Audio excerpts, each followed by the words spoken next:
27 صفر اور ستمبر کا مہینہ تھا، تو 622 عیسوی تھی۔ تو ادھر ہے مدینہ اور ادھر ہے جبل ثور۔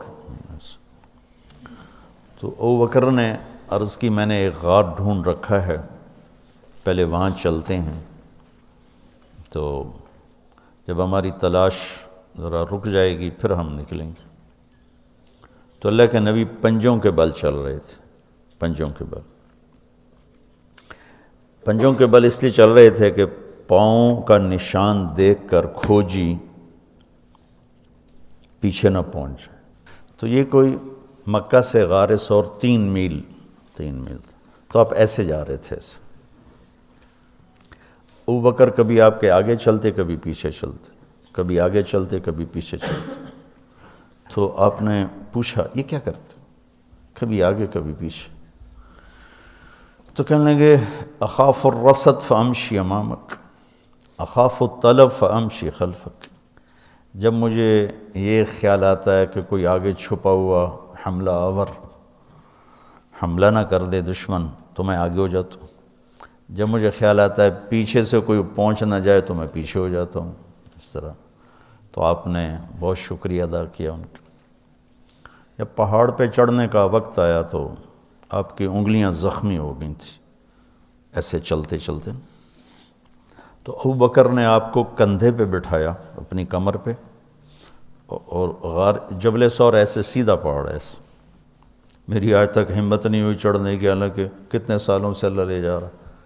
تو آپ کو اپنے کمر پہ بٹھا کے اوپر پورا پہاڑ اوپر چڑھے، پھر آپ کو باہر کھڑا کر دے گا، آپ اندر نہیں جائیں گے، خود اندر گئے، ایسے اس کو ٹٹول کے جتنے سوراخ تھے پتھروں سے بند کر دیے، سوراخ باقی بچ گئے۔ تو اپنی پگڑی اتاری، پھاڑ کے سوراخ بند کی، پھر سوراخ باقی تھے، کرتا اتارا اور پھاڑ کے سوراخ بند کیے۔ ایک باقی رہ گیا جس میں وہ سانپ تھا۔ تو کہا یا رسول اللہ آئیے۔ جب آپ اندر تشریف لائے تو اندھیرا تھا، پتہ نہیں چلا۔ جب تھوڑی سی روشنی ہوئی تو دیکھا ابو بکر کا نہ کرتا تھا نہ عمامہ۔ تو آپ نے پوچھا تیرا کرتا کدھر ہے، تیری پگڑی کدھر ہے؟ تو انہوں نے اشارہ کیا کہ یہ سارے سوراخ تھے۔ تو اللہ کے نبی کی آنکھیں چھلک پڑیں، اور آپ نے ایک دم بے ساختہ کہا یا اللہ میں ابو بکر سے راضی ہوں، تو بھی اس سے راضی ہو جا اور اسے جنت میں میرا ساتھی بنا دے۔ تو اسی وقت جبریل اترے اور آ کر کہا یا رسول اللہ، اللہ تعالیٰ خوشخبری دے رہے ہیں کہ وہ آپ کے ساتھی سے راضی ہو چکے ہیں اور جنت میں یہ آپ کے ساتھی بھی ہیں۔ یہ خوشخبری ہے کہ یہ جنت میں آپ کے ساتھی ہیں۔ تو انہوں نے قریش نے کھوجی بلا لی، تو انہوں نے وہ انگلیاں پکڑ لیں اور ان انگلیوں پہ چلتے چلتے چلتے جبل ثور پہنچا دیا۔ تو اللہ نے ان کے آنے سے پہلے، غار کا دہانہ بڑا ہے، ایک بیل ہو گیا، اس کے بیچ میں مکڑیوں نے جالے پھیلا دیے، ایک کبوتری نے تن کے رکھ کے انڈے دے دی۔ تو ان کے جانے سے پہلے 2 کام ہو چکے تھے۔ تو وہ کھوجی کیسا، حالانکہ پہاڑ پہ تو کچی زمین پہ تو پورا پاؤں لگتا ہے، پہاڑ پہ تو ایسے ایک آدھ کوئی نشانی پڑتا ہوگا۔ تو کیسا علم تھا، ان کو لا کر اس نے دروازے پہ کھڑا کر دیا، کہا یہ اس سے آگے کوئی نہیں۔ تو ابی بن خلف کہنے لگا تیرا دماغ خراب، یہ جالا محمد کی پیدائش سے بھی پہلے کا بنا ہوا ہے، اور تو کہتا ہے ادھر گھس گئے، بے وقوف کہاں لے کے آ گیا؟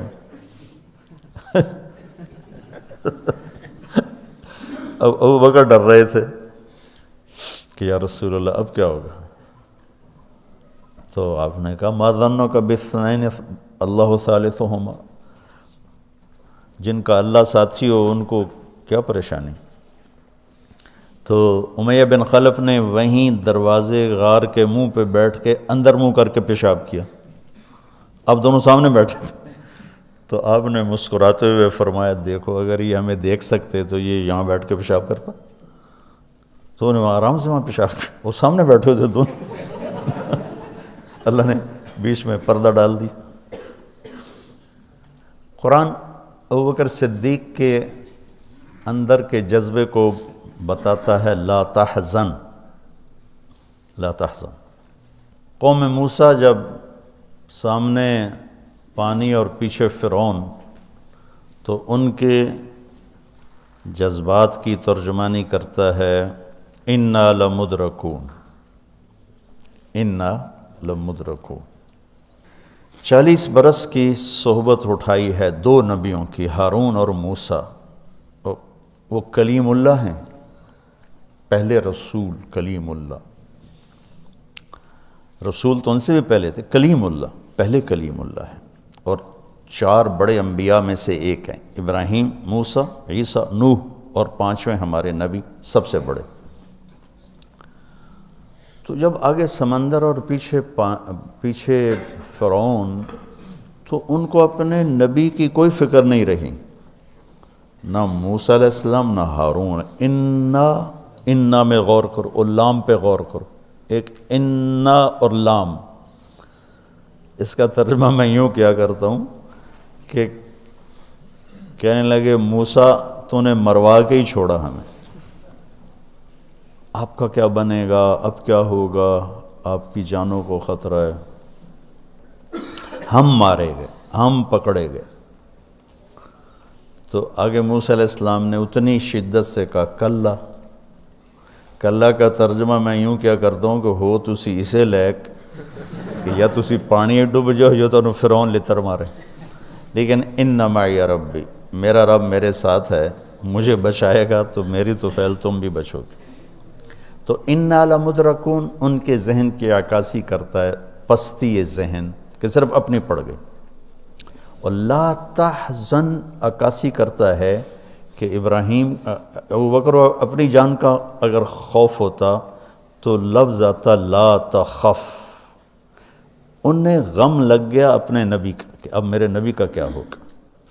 تو حزن اپنے لیے نہیں، اپنے دوسرے کے لیے، آپ کی اب آپ کا کیا بنا، اب میرے نبی کا کیا بنے گا، اس کیفیت کے لیے قرآن نے اس میں عظمت صدیق ہے، لا تحزن، کہ انہیں اپنا کوئی فکر نہیں تھا، انہیں فکر پڑ گیا نبی کا۔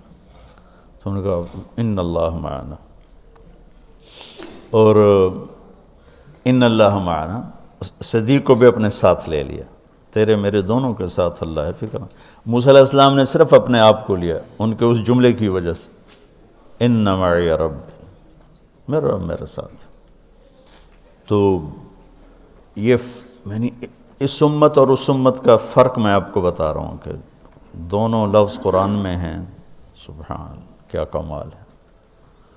اور میں سوچتا ہوں کتنے پست عقل لوگ تھے، اتنے معجزے دیکھ کر 4 قدم چلے تو کہنے لگے اجعلنا الہا کما لہم آلہہ، یعنی بالکل ہی بدھو تھے۔ اور اللہ کے نبی فوت ہوئے، رب ابو بکر کا خطبہ سنو، من کان یعبد محمدا فإن محمدا قد مات ومن کان یعبد اللہ فإن اللہ حی لا یموت۔ وہ کہہ رہے ہیں اجعلنا الہا کما لہم آلہہ، موجودگی یہ انبیاء، 2 انبیاء کی موجودگی، اور یہاں وہ دنیا چھوڑ چکے ہیں اور ان کا ایک ادنا خادم اعلان کر رہا ہے، من کان یعبد محمدا فإن محمدا قد مات ومن کان یعبد اللہ فإن اللہ حی لا یموت۔